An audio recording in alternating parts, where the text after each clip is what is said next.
Bonjour, chers choisis de Jésus. Bienvenue en ce vendredi. Donc, Anicia sera pas là aujourd'hui. Elle doit elle a besoin de prendre un temps pour elle. Alors, Patricia, elle est catéchète et il y a plein de choses là, en ce moment dans sa vie. Alors, pour quelques semaines, nous allons vous mettre en fait la continuité de la retraite. C'est ce que Léandre et l'équipe a décidé. Voilà. Donc, on va faire ça comme ça. Puis, avant de lancer ça, je voulais vous mettre en fait la pensée du jour que je trouve très belle en ce temps-là du carême, qui nous dit ceci. Mon enfant, c'est à partir de mon tombeau qu'a jailli une nouvelle vie sur la terre. Alors que mes persécuteurs croyaient avoir obtenu la victoire, le corps de Lazare était en décomposition au moment où je l'ai ressuscité.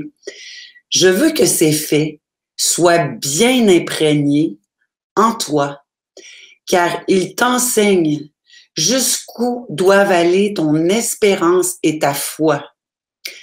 Souviens-toi que les faits passés sur lesquels ta foi se base ont éclaté en puissance à partir d'un échec apparent total. Je trouve que c'est réjouissant parce que des fois, on peut penser qu'il n'y a pas d'espérance, mais on est tout près de la victoire finalement. Alors, restons dans cette espérance-là. Et puis, voilà. On va démarrer ça. Je ne ferai pas de prière avec vous pour partir parce que dans l'enseignement, Léandre cite la prière du matin. On va la dire comme une prière du moment présent pour ceux que c'est le soir ou peu importe. Voilà, fait que je vous pars cela et on se retrouve tout de suite après la diffusion de cet enseignement-là.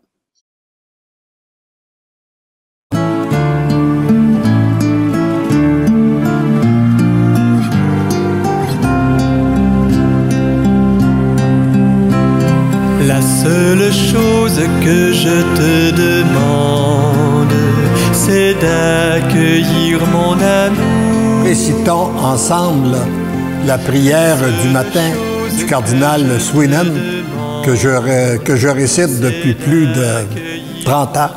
C'est-à-dire que nous récitons, mon épouse et moi, à chaque matin. Alors, je vais la dire et puis vous la répéterez après moi. Seigneur, dans le silence de ce jour naissant, je viens te demander la paix, la sagesse, la force. Je veux regarder aujourd'hui le monde avec des yeux tout remplis d'amour.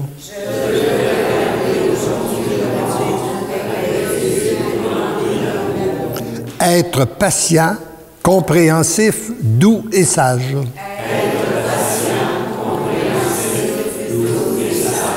Voir au-delà des apparences tes enfants comme tu les vois toi-même.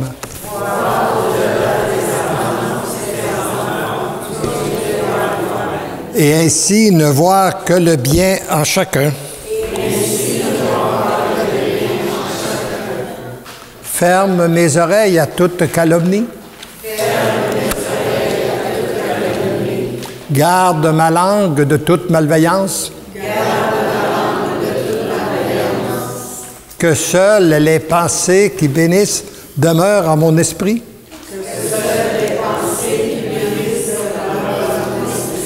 Que je sois si bienveillant, si joyeux, si doux.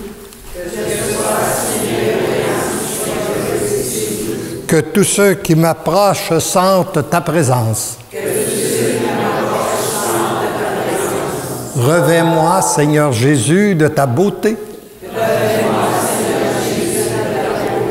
Et que tout au long de ce jour, je te révèle. Amen. Les choisis de Jésus ont bien dormi? Bon. Alors, nous avons vu hier que nous avons appris que nous étions les choisis de Jésus. Et nous avons vu aussi dans quelle disposition nous devions nous retrouver pour bénéficier des grâces que le Seigneur veut déverser en nous tout au cours de cette retraite. Maintenant, il y a une première question auquel je voudrais répondre. Peut-être que vous vous êtes posé la question lorsque je vous ai dit que vous étiez des choisis de Jésus. Vous avez pu vous poser la question suivante. Pourquoi Jésus se choisirait-il du monde aujourd'hui, en 2009? Nous savons que lorsqu'il est venu sur la terre, il y a 2000 ans, il a choisi ses apôtres, ses disciples. Nous savons que depuis ce temps, il a choisi des prêtres, des religieux, des religieuses, des saints, des martyrs, pour permettre à son Église de se rendre jusqu'à nous. Mais pourquoi, aujourd'hui, en 2009, il se choisirait encore du monde et des laïcs? Eh bien, c'est à cause des temps privilégiés que nous vivons. Nous vivons dans un monde où le mal abonde, mais les grâces surabondent. Lorsque ce volume-ci a paru, c'est le père Jacques Lausier de l'Informateur catholique qui a été le premier à le commenter. Et il a titré son article « Nous sommes à l'aurore de la plus belle des histoires du monde ».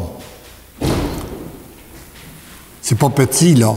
Nous sommes présentement à l'aurore de la plus belle des histoires du monde. Alors, j'ai compris que c'était une des phrases très importantes qu'il y avait dans le volume, et à chaque fois que j'ai rencontré un groupe depuis ce temps, je leur ai dit « Nous sommes à l'aurore de la plus belle des histoires du monde ». Au début, je le disais dans la foi, parce que c'était écrit, je croyais que Jésus avait dit vrai, et je répétais cette phrase. Je dois vous dire qu'aujourd'hui, je n'ai pas besoin de ma foi pour vous le redire. Je n'ai qu'à regarder ce que je vois et à écouter ce que j'entends pour me rendre compte qu'il est bel et bien vrai. Nous sommes à l'aurore de la plus belle des histoires du monde. Quelle est cette belle histoire? C'est la civilisation de l'amour qui a été annoncée par le pape Paul VI, qui a été reprise à maintes et maintes occasions par Jean-Paul II. Et voici ce que Jean-Paul II a dit en parlant en 1997, soit la même année que j'avais été inspiré d'écrire cette phrase. Lui, il a dit « L'amour de Dieu enveloppera le nouveau siècle. Ce sera comme un temps de grâce, comme l'accomplissement d'un dessein d'amour pour toute l'humanité et pour chacun de nous. N'ayons pas peur. Ce n'est pas un vieux monde qui se termine, c'est un monde nouveau qui commence. » Et là, j'attire votre attention sur la dernière phrase qui est presque mot à mot ce que j'avais été inspiré d'écrire. Une nouvelle aurore semble naître dans le ciel de l'histoire. On peut retrouver aussi dans les textes la parole de Dieu. Plusieurs textes nous parlent de cette période, nous parlent de ces temps,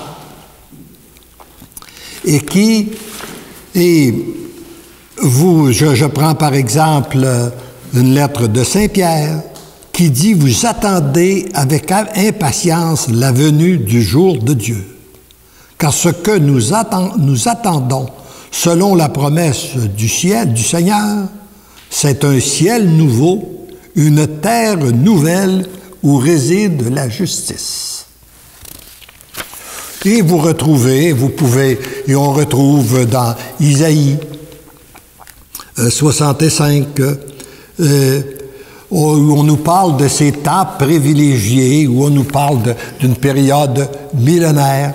On dit, on oubliera les angoisses anciennes, elles auront disparu de mes yeux, car voici que je vais créer des cieux nouveaux, une terre nouvelle. On ne se souviendra plus du passé, il ne reviendra plus à l'esprit, mais soyez pleins d'allégresse et exultez éternellement ce que moi je vais créer, car voici que je vais faire de Jérusalem une exultation et de mon peuple une allégresse. Et on le retrouve dans l'Apocalypse, à plusieurs endroits, Apocalypse 21, où on a dit « Puis je vis un ciel nouveau, une terre nouvelle, car le premier ciel et la première terre ont disparu de la mer, il n'y en a plus, et je vis la cité sainte, Jérusalem nouvelle qui descendait du ciel, de chez Dieu. Elle s'est faite belle comme une jeune mariée parée pour son époux. J'entendis alors une voix clamer du trône, « Voici la demeure de Dieu avec les hommes. Il aura sa demeure avec eux. Ils seront son peuple, et lui, Dieu avec eux, sera leur Dieu. Il essuiera toute larme de leurs yeux. De mort, il n'y en aura plus.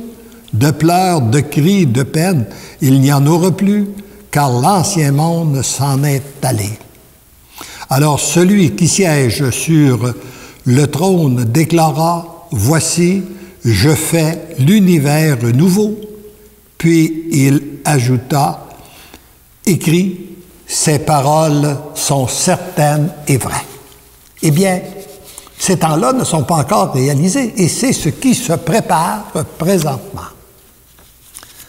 Vous savez, notre foi, en tant que baptisés, elle est basée sur un Christ qui est ressuscité. Mais elle est aussi basée sur un Christ qui revient dans sa gloire. Et c'est ce que nous disons régulièrement à chaque fois que nous entendons, à chaque fois que nous assistons à l'Eucharistie, nous attendons ton grand retour dans la gloire. Et lorsque le Christ revient, il est venu la première fois pour racheter nos fautes, et lorsqu'il revient,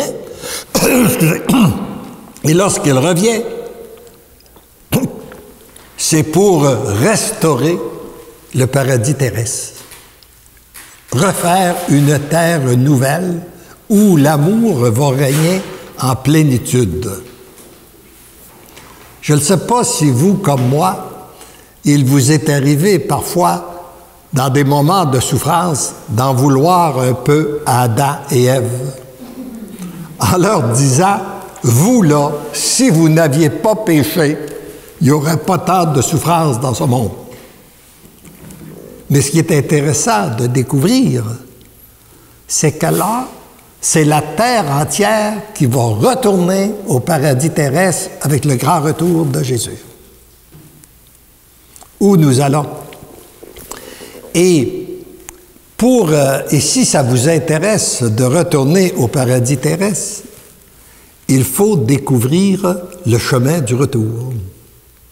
Et vous allez voir comme il est simple.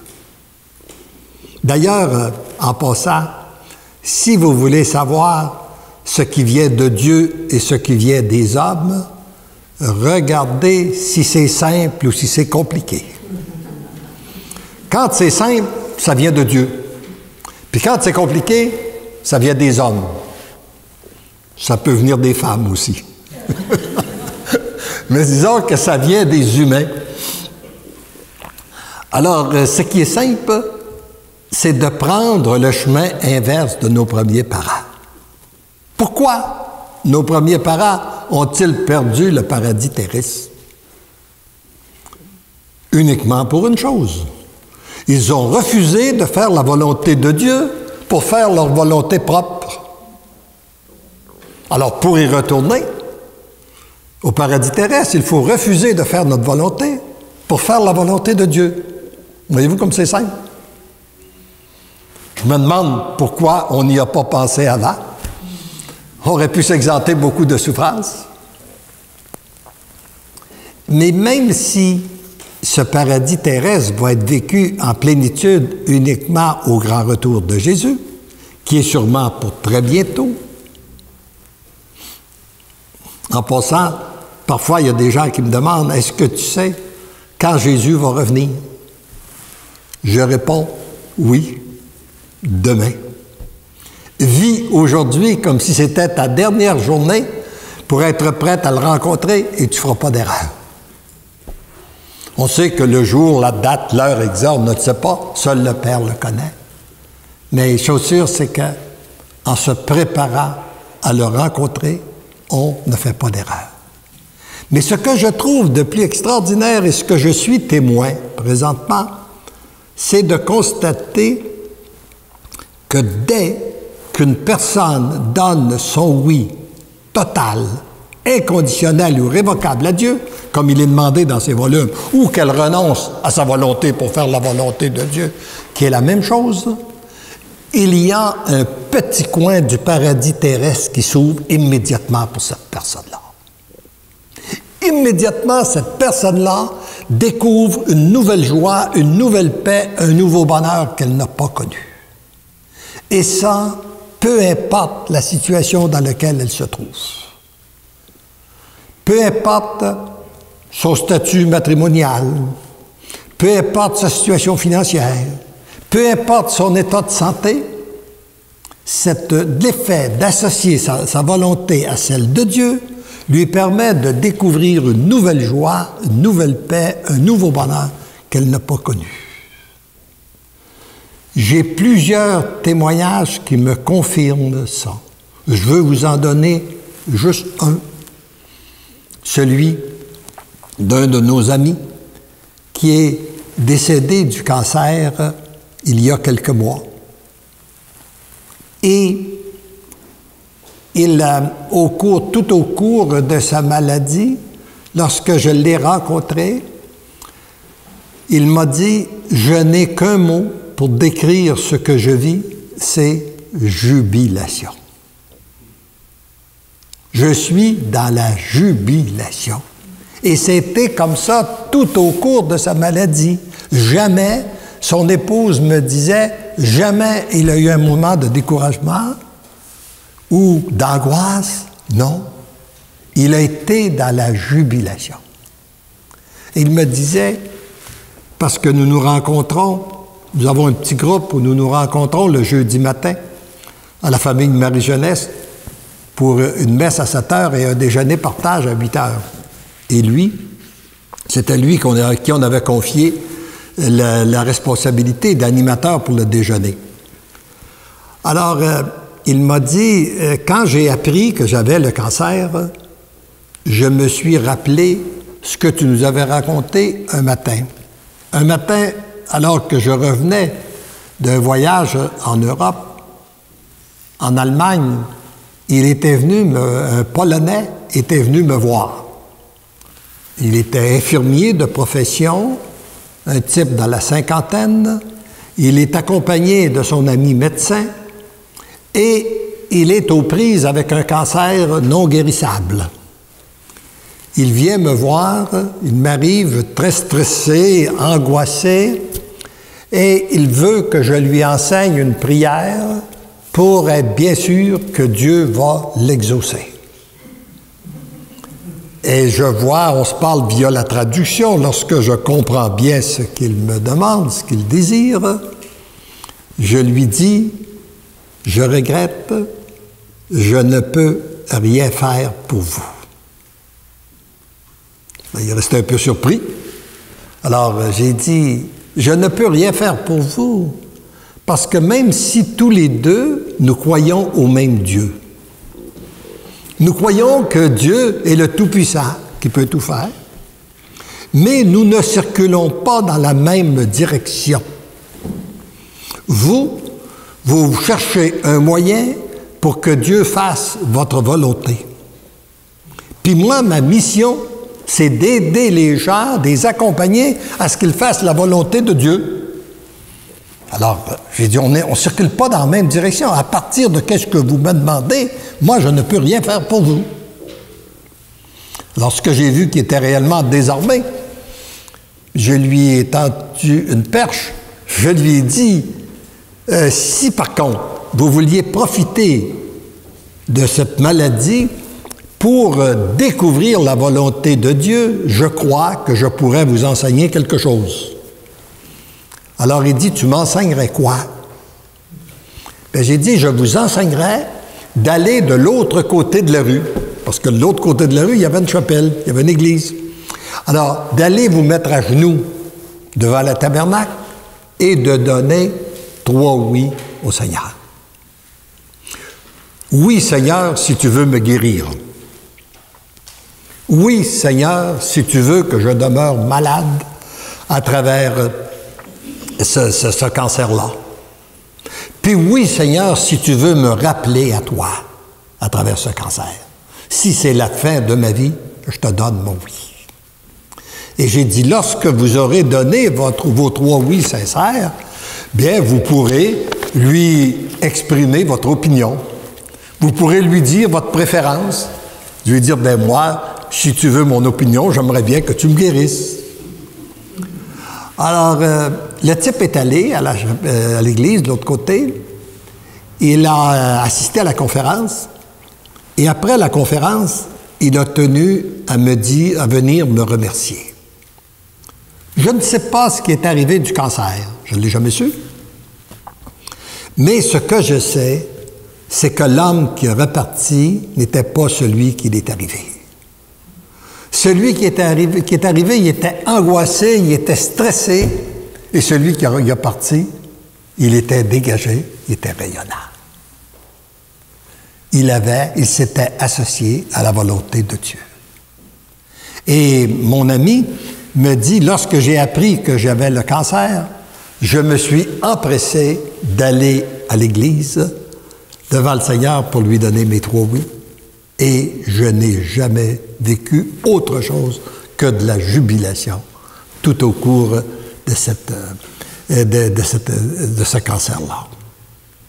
Alors, voyez-vous, ceci vous démontre que peu importe la situation, on peut être dans la paix, dans la joie. Et pour moi, c'est un petit coin du paradis terrestre qui s'ouvre présentement à toute personne qui accepte de donner son oui total, inconditionnel et irrévocable à Dieu. Pour vous situer un peu ce qui se passe quand je vous dis que cette nouvelle civilisation, elle est bel et bien en marche présentement, vous pourriez peut-être me dire, c'est pas ce que j'entends à la télévision, c'est pas ce que je lis dans les journaux. Non. Parce que, pour moi, cette nouvelle civilisation, c'est un peu comme une forêt qui pousse. Ça fait pas de bruit. Vous savez, dans une forêt, un vieil arbre pourri qui tombe fait beaucoup de bruit. Puis il attire beaucoup d'attention. Puis, souvent, il fait aussi beaucoup de dégâts. Mais la forêt qui pousse, ça ne fait pas de bruit. Puis, tout à coup, on s'aperçoit qu'elle est là. Alors, pour moi, la civilisation de l'amour qui se construit à travers le monde pervers dans lequel nous vivons ne fait pas de bruit. Parce que c'est une transformation qui se fait à partir des cœurs. Et partout où je vais, je vois des gens qui vivent cette transformation. Partout où je suis allé, je suis fait au-delà de 10 pays, des gens qui viennent me dire « Merci d'avoir donné votre oui. À travers votre oui, ma vie est transformée. » Je veux vous donner, par exemple, ce que j'ai vécu à Vienne, alors qu'il y avait environ 300 personnes dans une église. Et j'y allais pour la 4e ou 5e fois. Et lorsque j'ai parlé du petit coin du paradis que je viens de vous parler, que les gens vivent, je voyais tellement de figures qui étaient là et qui disaient « Oui. » J'ai dit, il m'apparaît qu'il y a plusieurs personnes qui peuvent confirmer ce que je vous dis. Élevez donc la main, ceux qui peuvent confirmer ce que je vous dis là, qui l'ont vécu. Il y a 60... Bon, voyez-vous, il y en a aussi ici, là. Voyez-vous, ça je l'ai demandé, il y en a déjà plusieurs ici. Et il y en a eu 75 personnes. Alors voilà, je l'arrête là. On mettra la suite à un autre vendredi, en fait. C'est réconfortant de se faire rappeler que nous sommes à l'aurore de la plus belle des histoires du monde, malgré tous les malgrés. Et c'est réconfortant aussi de voir que tous ceux qui donnent leur oui, c'est un beau rappel à se dire que dès que l'on donne notre oui, total, inconditionnel, irrévocable à Dieu, il y a un petit coin du paradis qui s'ouvre, car la personne découvre une nouvelle joie, une nouvelle paix et un nouveau bonheur qu'elle n'a jamais connu. Alors, on va se laisser sur cela et vous allez retrouver dimanche Kevin qui revient de vacances et la semaine prochaine, comme Léandre vous a mentionné hier, on est en congé pour les jours saints, donc jeudi, vendredi et dimanche de Pâques, nous allons être en congé. Moi, je vous souhaite une belle semaine sainte. Je vous souhaite de plonger dans votre oui total, inconditionnel, irrévocable. Et comme il le dit, dans cet enseignement-là aussi, de vivre comme si le Seigneur va revenir demain. Alors, on va vivre aujourd'hui en se préparant et en étant prêt pour ce grand moment-là qu'on attend. Je vous souhaite une belle journée. Peut-être, c'est vrai, moi, j'oublie toujours un petit peu de regarder les commentaires. Pascaline qui donne son oui. Seigneur mon Dieu, oui, je t'aime et je te donne mon oui total, inconditionnel et irrévocable. Viens remplir mon cœur de ton amour-feu. Moi, j'ai la conviction qu'il va le faire. Jeanne, bonjour Jeanne. Seigneur, je m'abandonne à toi. Remplis-moi de ton esprit et de ton espérance. Je t'aime, Jésus. Et un dernier commentaire. Véronique, merci Léandre pour ce bel enseignement. Effectivement, Léandre, il y a vraiment un don. Le don de raconter et le don aussi de nous faire part des choses d'une façon tellement claire. C'est toujours un bonheur. Moi, je me tanne pas. Depuis 2009 que j'entends des enseignements de Léandre et jamais je me tanne. Alors voilà, je vous laisse sur ce. Je vous souhaite une belle semaine sainte et une belle montée vers Pâques. Et je vous dis, parce que l'amour nous aime, nous devenons l'amour. Parce que l'amour nous aime, nous devenons l'amour. Parce que l'amour nous aime, nous devenons l'amour. Bonne fin de journée. Merci.